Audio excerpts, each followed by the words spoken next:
Un écrivain est emprisonné.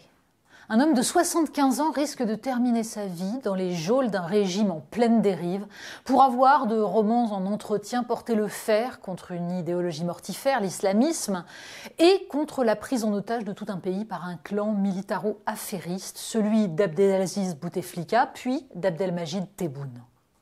L'agence Algérie Presse Service traite le dit l'écrivain de révisionniste parce qu'il a évoqué l'histoire des frontières entre l'Algérie et le Maroc et ironise sur le bottin anti-algérien et accessoirement pro-sioniste que constituerait la liste de ceux qui se sont émus de cette arrestation.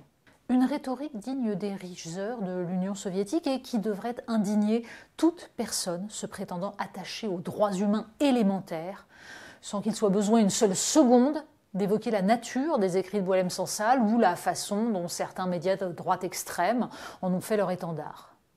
Peu importe qui est Boualem Sansal, peu importe ce qu'il écrit, un régime politique fait emprisonner un écrivain dont les déclarations lui déplaisent. Point. Une fois ceci posé, le minimum de rigueur consisterait à s'extraire de l'affligeant débat politique qui nourrit une fois de plus le combat caricatural et binaire entre les nouveaux croisés du groupe Bolloré et les représentants du gauchisme bontain.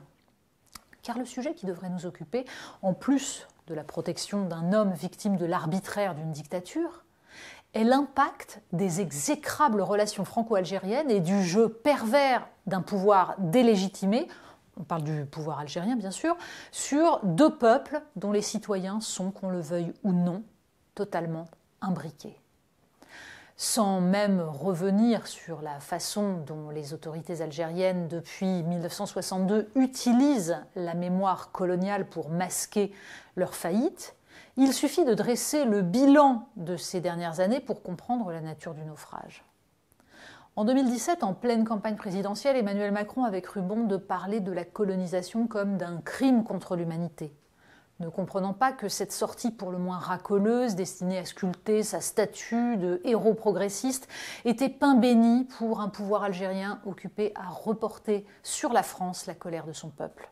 À partir de là, le nouveau président s'emploie à réconcilier les mémoires, ce qui se résume à disserter sur les résurgences de la guerre d'Algérie dans la société française, sous la surveillance d'une droite prompte à dénoncer la repentance et d'une gauche pour qui la France est ontologiquement coupable et irrémédiablement néocoloniale. Rien n'y fera, ni le rapport Stora, ni ses conséquences, comme la reconnaissance de la responsabilité de la France dans l'assassinat de Maurice Audin et Ali Boumendjel. Pire, les multiples tentatives pour flatter le pouvoir algérien auront dégradé comme jamais les relations avec le Maroc.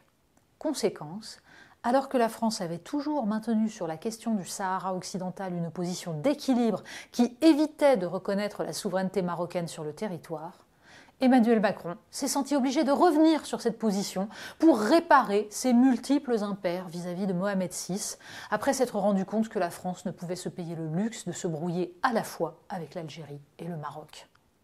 La situation actuelle découle de ces erreurs d'appréciation et de ces décisions erratiques.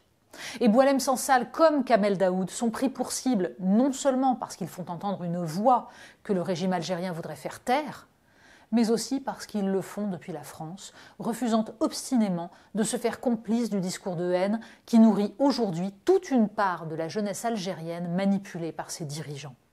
Pour autant, la France, donc, ne peut pas se payer le luxe de ces humiliantes fâcheries. Non pas parce qu'elle aurait besoin du gaz algérien qu'Emmanuel Macron était allé négocier en août 2022 sous prétexte de réconciliation historique, mais parce que notre pays compte sur son sol près de 900 000 immigrés algériens et plus de 2 millions de descendants d'Algériens. Et parce que, depuis le fameux match du 6 octobre 2001 au Stade de France, où les Français avaient découvert la haine de certains de ces jeunes gens contre leur pays d'accueil, la situation n'a fait qu'empirer. Côté Alger, on souffle savamment sur les braises en expliquant qu'il y aurait 6 millions d'Algériens en France, comme un étrange écho à la phrase attribuée à Boumedienne « Le ventre de nos femmes nous donnera la victoire ». On rappelle que la France compte 15 000 médecins algériens, en suggérant même qu'ils pourraient prendre pied dans le Conseil de l'Ordre. La réalité est tout autre. La jeunesse algérienne fuit son pays, dont les richesses sont accaparées par une petite clique. Mais le sentiment d'humiliation de ces jeunes gens obligés de venir chercher chez l'ancienne puissance coloniale qu'on leur a appris à haïr l'avenir que leur pays ne leur offre pas est un poison dangereux. Pour s'en prémunir, il faudrait faire le contraire exact de ce que nous faisons actuellement.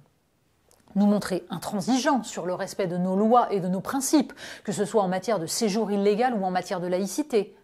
Mais rappeler aux enfants français d'immigrés algériens qu'ils sont pleinement intégrés à notre nation et que, contrairement au pays de leurs parents, le nôtre leur promet un avenir pour peu qu'ils veuillent s'en approprier l'héritage et lui apporter leur ferveur.